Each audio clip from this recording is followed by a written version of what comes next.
在中国强势反击下，美国终于被兴奋剂反噬了。可能很多人不知道啊，这届奥运会最大的博弈不是在赛场上，而是在国际舆论上。在奥运会开始前，美国就发动了全球舆论攻势，暗戳戳指责中国运动员吃了兴奋剂。后来的事儿大家都知道了，在他们的施压下，世界反兴奋剂机构对我们的运动员进行了频繁的骚扰，甚至6点就要被叫起来尿检。在舆论和反兴奋剂组织的配合下，有些人还真信了这些阴谋论，都以为中国运动员很菜呢。当时连国内有些人都阴阳怪气，说什么中国队没有把柄，别人怎么会频繁检测呢？很难想象，连国内都有这种受害者有罪论，国际上又会怎么看待中国队呢？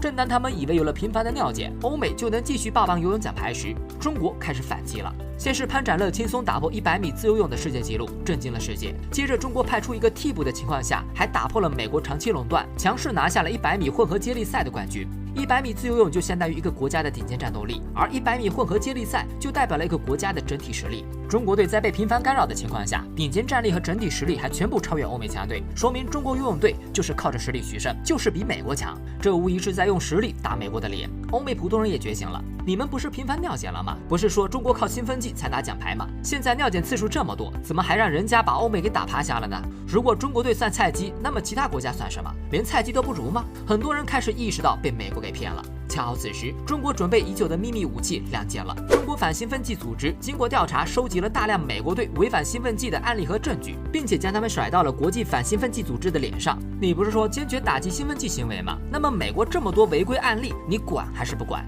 于是戏剧性的一幕来了，国际反兴奋剂组织被迫承认美国反兴奋剂机构违反全球法规。这下欧美人都傻眼了。原本美国污蔑中国游泳队违反全球规定，结果尿检了几百次，屁大点证据也没找到。没想到原来是美国自己的屁股没洗干净。美国多名运动员赛前被检测出兴奋剂超标，但是美国反兴奋剂组织竟然公开允许他们参赛。美国游泳队员脸色全部变成紫色。美国参加100米赛的运动员患有多种疾病，吃了多少药物？说谎的人到底是谁？这下不用说也知道了。但是这还没完，欧美突然发现，中国新华网、中国新闻网、环球时报等等媒体公布了大量的证据，全都是美国兴奋剂丑闻。随着越来越多的内幕被挖了出来，欧美人这才意识到，原来美国才是兴奋剂大户。美国不是有很多体育联盟和协会吗？这些机构大部分都是商业性质，追求的是利益。他们呀，压根就没有签署世界反兴奋剂条例，所以世界反兴奋剂组织就管不到他们。没有了国际机构的约束，美国体育运动员们普遍放飞自我，为了奖牌和奖金，长期与医生和经纪人合作，服用止痛或者其他药物。